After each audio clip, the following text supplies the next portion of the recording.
Ya kan nanti turun saya take profit. Iya. Di bawah saya buy lagi. Itu metode probabilitas 100%. Halo teman-teman dari traders, balik lagi di YouTube channel Traders Family dan sudah pasti sama Pak Tito. Ya, halo. Nah Pak, di sini saya mau tanya sesuatu Pak. Ya. Jadi kita mau trading. Duh, Sel, jangan kelamaan, Sel. Aduh. Gua Nih, baru, Pak. baru ngomong loh. Makanya jangan kelamaan nih, Pak. Oh ya, Pak ya. Ini kayak Dia mau ngomong siapa? cara kita biasa trading nih. Ini kan kayak gini sekarang misalkan udah break. Di sini kan kita buy dong. Bye. Oke. Ini misalkan resisten selanjutnya dan sebagai TP. Oke. Contoh nih Pak, dia beneran naik. Tapi di tengah-tengah dia muncul Pak yang namanya doji atau candle reversal. Nah itu. Ini di-cut apa enggak Pak? Enggak. Kenapa? Loh, di close-nya karena apa? Saya balikin. Kan Kenapa mau di close? muncul candle reversal. Iya, kan bakal muncul kan turun. harganya. Terus kenapa? Iya kan siapa tahu. Bisa iya, profitnya double. Dapat dua momentum Pak. Iya kalau turun, kalau enggak. Dia kan pikir kan bakal Ya kan, turun ada kemungkinan besar. Gini, mungkin kan dia udah kejemput dulu banyak. Dia profit toh ke Iya. atas ya kan. Di-cut dulu banyak. Muncul doji. Sell. Iya. Sell. Turun dapat duit lagi. Naik, turun, dapat duit. Iya. Nah, oke Pada, nggak? pada sekolah di mana sih, belajar di mana sih? Enggak, ini tadi ada klien barusan begitu. Makanya ini kita langsung tanya langsung ke Bapak, bener nggak kayak gitu? Kirain udah pada bosen kerja di TF. Enggak. Bukan.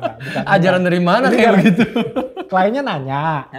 Tapi udah dijelaskan sesuai ya apa yang kita jelasin ke di YouTube dan ke klien lainnya gitu loh. Jadi sama Tapi klien ini di sell. di sell. Di sell. Terus habis di sell? Ya naik. Kenyataannya naik Pak. Naik kok kenyataannya Pak. Sekarang akhirnya ya gitu. Sekarang akhirnya ya Nyangkut. Enggak, ini sih konyol ya. Jadi ini sebenarnya problemnya itu gara-gara apa ya? Ya segala macam metode dikombinasiin jadi satu lah. Iya kan? Itu sama aja kalau misalkan kita kombinasiin apa chart pattern ketemu sama candlestick pattern. Iya. Ya kan, saya pakai contoh yang sama nih biar teman-teman kita lebih gampang ngertinya. Oke. Jadi misalkan muncul apa? Kita selalu pakai contoh double bottom. Double bottom. Oke, kita double bottom. Ini double bottom kayak begini kan. Dah, teorinya dikatakan di sini kita buy. Oke. Sini buy dong. ya. Wah, beneran naik nih. Naik, muncullah doji. Udah, tadi bilangnya apa? Di-cut dulu. Cut dulu sell dapat dua. Sell, berarti ini di close, ini sell. Sell. Ya kan? Kalau turun profitnya 2. Ya. Kalau turun. Kalau. Ya kan? Yang pertanyaan kedua juga turunnya sampai mana emang tahu? Ya bisa sampai ke harga kita entry deh Pak. Yang Baru kan. sampai sono kan kliennya ngomong ya udah kalau misalkan udah profit dikit ya close aja udah. Asal biru close Pak. Terus nggak sekalian nanti turun sampai harga kita entry di bawah buy lagi. Ya Iya. mungkin Tadi juga dia pengennya begitu Pak. Pengennya begitu. Jadi dapat 3 kali momentum. Mantap. Iya, Pak. sekarang pertanyaannya balik nih sama nih. Dari sini pas di sell kalau naik gimana? Apa yang dilakuin? kalau kejadiannya sih di sell lagi. Di sell lagi. Di sell lagi. Ya kan, sini sell lagi. Oke. Udah, nggak taunya naik lagi. Ini mirip kayak yang tadi saya lihat nih Pak. Di sini dia buy Pak. Karena udah break resisten, ya kan? Dia buy. Karena break resistance-nya di sini di buy. Bye. Jadinya sekarang posisinya locking. Iya. Iya. 2 buy 2 sell. Ya inilah makanya segala macam metode dikombinasiin jadi satu. Ya kan, padahal kalau kita ngomong simple, semua metode punya probabilitas masing-masing. Ya kan, double bottom punya probabilitasnya sendiri, apa tadi doji ya? Doji punya probabilitasnya sendiri.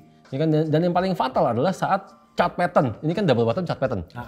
Chart pattern itu dikombinasikan dengan candlestick pattern. Kenapa ini menjadi fatal? Oke. Chart pattern kan begini kan, double bottom, ya kan, naik, dah buy di sini, terus target di sini kan, TP. Udah. Dalam artian chart pattern itu selalu targetnya besar, panjang. Kenapa? Karena yang namanya chart pattern itu kan gabungan dari beberapa candlestick. Gabungan dari beberapa candlestick membentuk sebuah pola, disebutlah chart pattern. Yang lebih besar kali ya. Besar. Candlestick pattern sekarang kita balik. Kalau candlestick pattern muncul apa? Mau ngomong doji kayak, mau ngomong engulfing kayak. Ya kan? Ini kan untuk apa ya? Untuk pergerakan yang lebih kecil. Karena untuk menganalisa next candle berikutnya. Nah, itu maksudnya loh Pak. Kan udah dijelaskan ya kan, muncul doji ya udah dibiarin aja. Nah, tapi kan alasannya dia Ya kan saya cuma ambil dikit doang Pak gitu, buat satu candle ke depan. Iya, kan itu kan seakan-akan metodenya semuanya probabilitas 100%. Ya iya sih. Bener dong, muncul doji langsung turun, nanti muncul lagi double bottom langsung naik. Itu metode probabilitas 100%. Tapi kan kayaknya, tapi itu klien seyakin itu soalnya ya. Waktu dia ngomong itu yakin banget Pak. Ya yakin dong, karena kan yang namanya klien, orang trading, itu bukan cuma klien lah, mayoritas teman-teman kita. Saat mereka trading, ngelihat momentum, mereka selalu membayangkan skenario terbaik. Iya. Bener kan? Skenario terbaik dalam artian, oh ini muncul doji nih, turun dulu. Ya kan, nanti turun, saya take profit. Iya. Di bawah saya buy lagi. TP lagi. Di atas saya sell lagi. Udah kayak dia yang gerakin market. Bener kan, gak sekalian nih kalau misalkan naik, ini kan dari double bottom, naik, muncul doji. Oke. Terus habis doji lagi, ayo. Ya emang kejadian kayak gitu sih. Doji lagi, turunnya double. Ini di saya lihat lotnya 2 kali lipat Pak. Turunnya double dong. Ya kan, udah kayak pakai matematika nih. Iya. Mana bisa begitu, semua punya probabilitasnya sendiri-sendiri. Iya, tapi kan masih tetap pikirnya kalau misalkan digabung, probabilitas itu jadi bagus loh Pak. Nyatanya nyangkut kan, jadinya kan. Ini Oh kan, iya, dia tetap kekeh Pak. Saya nonton video yang ini begini, saya nonton video yang itu begitu. Waduh. video kita yang mana yang ngomong begitu? Bukan video kita, Pak. Bukan yang di luar loh, di YouTube. Iya. Bukan video kita. Udah bukan. Ya, kita kan nggak pernah ngomong begitu Pak. Udah. Ini Excel datang dari Jogja bikin orangnya. Kaget saya udah. Ya sekarang kalau misalkan orang ngomong, wah pakai metode ini campur adukinnya semua jadi satu. Metode ini profit. Probabilitas 70%. Pertanyaan saya cuma satu ya, simple. Mana portofolionya?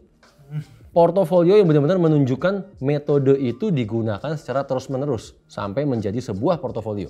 Tuh, Pak Arif. Udah dibilang. Dari kita nggak mempan. Gua nggak tahu kalian siapa. Kalian gua Pak Arif tadi. Tapi kurang lebih kasusnya sama sih. Ya sama kan? Iya, Sama. jadi harus bedakan yang namanya transaksi dengan portofolio. 1-2 transaksi itu hanyalah transaksi. Kan begitu banyak transaksi, semua transaksi digabung jadi satu disebut portofolio. Kalau orang ngomong metode ini bagus, profit dulu, berarti orang itu harus bisa menunjukkan portofolio. Metodenya digunakan secara terus-menerus dalam satu portofolio dan hasilnya bagus. Ya, soalnya kebanyakan doji yang profit dikasih lihat. Ya. Ya kan?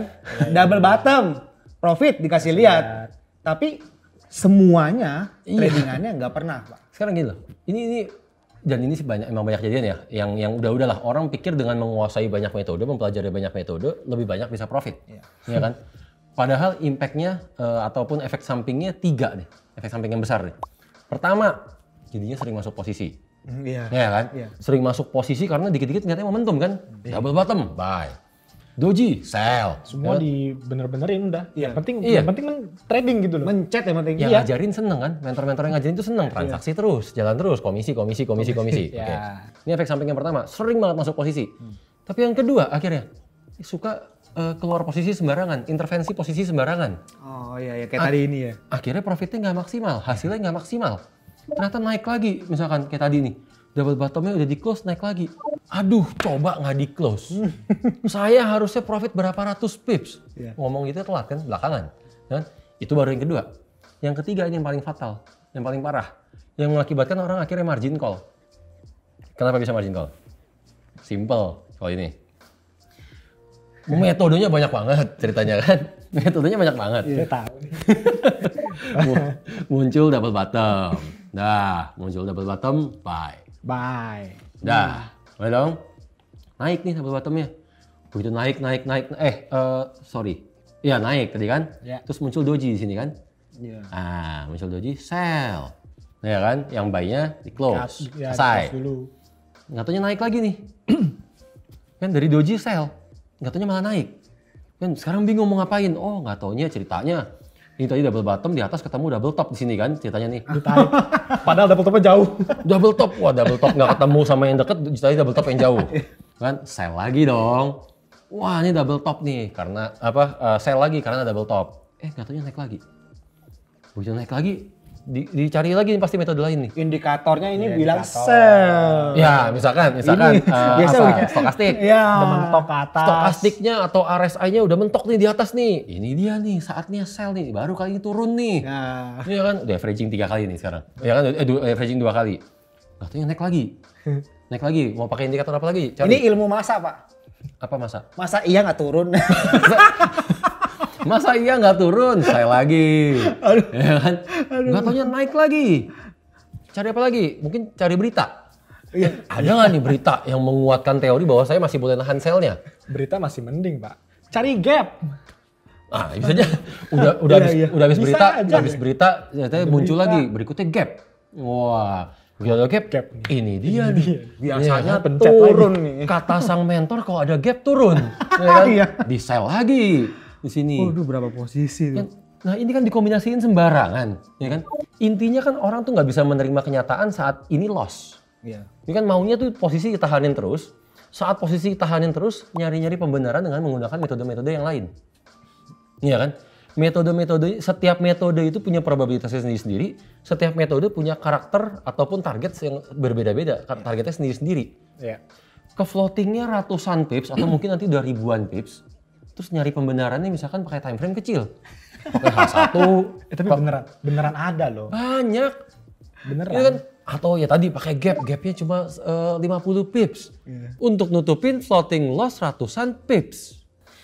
Kan gak lucu jadinya. Ini kan cuma nyari-nyari pembenaran intinya. Udah ujungnya apa sih kalau kayak gini? Ya. Kalau nggak top up, auto cut. Iya pasti lah Margin call. Margin call kalau yang tadi ya locking udah mau gimana. Iya, locking. locking. Ya kan udah oh ya kalau misalkan udah posisi locking, udah posisi margin call, baru ingat. Oh iya ya, ini yang namanya tren. Jangan dilawan. Harusnya breakoutnya saya ikutin terus tuh TP. Sudah terlambat, Sudah Bapak. Nah kita gede kayak gitu loh Pak. Udah diomong kan, tapi tetap masih kekeh gitu loh. Dia Iya. masih kekeh banget sama ini fundamental ini ngomongnya ini loh. masih. Karena intinya nggak mau cut loss. Ya kan nggak mau cut loss, dari pertama nggak mau menggunakan stop loss, gitu kan. Berikutnya nggak mau cut loss. Asal setiap kali mau cut loss cari pembenaran dengan metode-metode yang lain, kan. Yang inti dari semuanya adalah nggak realistis. Nggak realistis bahwa ada yang namanya probabilitas. Itu aja dulu. Kan semua metode punya probabilitas. Udah ngomong gitu belum? Udah, makanya kan kita selalu anjurin backtest. Bapak backtest dulu, misalkan ini yang tadi tren. Ya, tapi Kan punya masuk probabilitas kuping sendiri. kiri, keluar kuping kah? Nah, aduh. Ya bukannya apa ya, tapi emang siapa sih Pak yang mau ya backtest? Ketika bilang backtest, Udah kayak Ya. masa nggak saya ada back. waktu, Begitulah. Pak. Kecuali punya pohon duit deh ya, boleh kayak gitu ya. Iya. Coba dari Udah. Pak Tito nih, ada gak sih Pak solusi Pak untuk orang-orang yang kayak Caranya gimana gitu loh Terus Pak? tadi kan saya bilang solusinya realistis.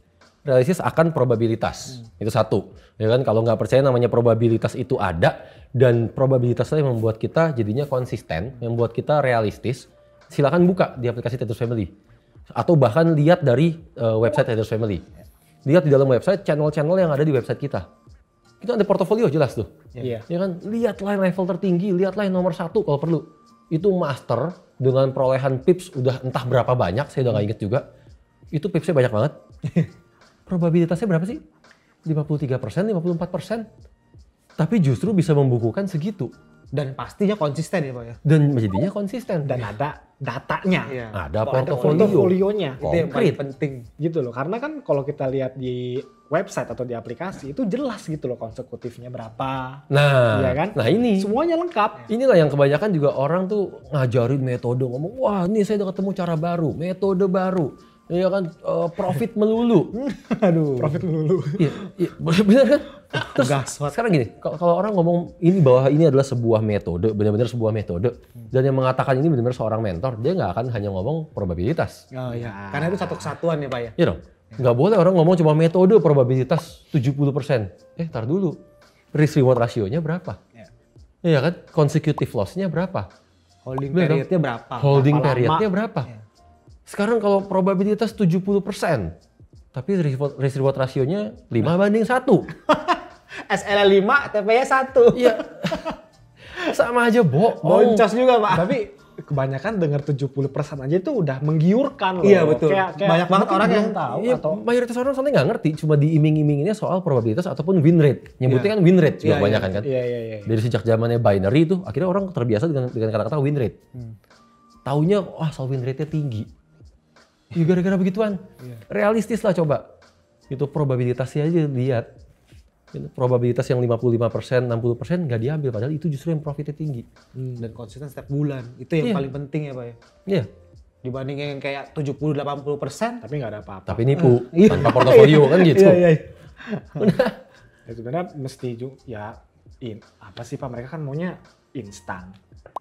Lazy, easy, instan. Ya, Itulah lazy, selalu easy. udah Itu penyakitnya semua tuh. bertiga itu loh. Jadi balik lagi untuk Pak Arif tadi namanya. Ya, Pak Arif. Pak Arif, Pak ini udah locking kayak begini, ya kan? Kalau saya bilang udah hit close semua posisinya, buka lembaran baru. Jangan semua metode dicampur adukin. Kalau memang mau masuk karena double bottom, keluarlah dengan metode double bottom. Masuk karena doji, keluarlah dengan doji. Inilah yang selama ini kita maksud, the less you know, the better you trade. Jadi benar-benar kita masuk karena double bottom. Ya keluarnya di targetnya double bottom dong. Jangan keluarnya karena muncul doji. Jangan keluarnya karena muncul engulfing. Indikator. Karena indikatornya mengatakan. Terus apa probabilitasnya di mana jadinya? Itu loh. Kalau masih belum mau melek juga kayaknya bakal kayak begini terus ya Pak. Pak Arif udah dibilangin Pak Tito, ya kan, tolonglah 3 hal tadi itu tuh dibuang. Iya. Iya kan? Kan ujung-ujungnya ya kalau mau trader bisa sukses ya mesti mandiri juga. Ya mandiri, untuk bisa mandiri pasti bisa realistis. Bisa realistis. Ya kan? Untuk bisa realistis, back test. Nah itu jangan. Karena kalau udah back test udah ngeliat data nih, Iya, udah beda betul. nih. Itu Nyaman yang pasti bikin tradingnya. realistis. Betul. Udah, itu doang resepnya. Ya bagi Pak Arif dan bagi teman-temannya sebenarnya kan tinggal pilih ya. Iya kan? Iya. Mau tetap pilih 3 hal tadi yang lazy, easy, greedy.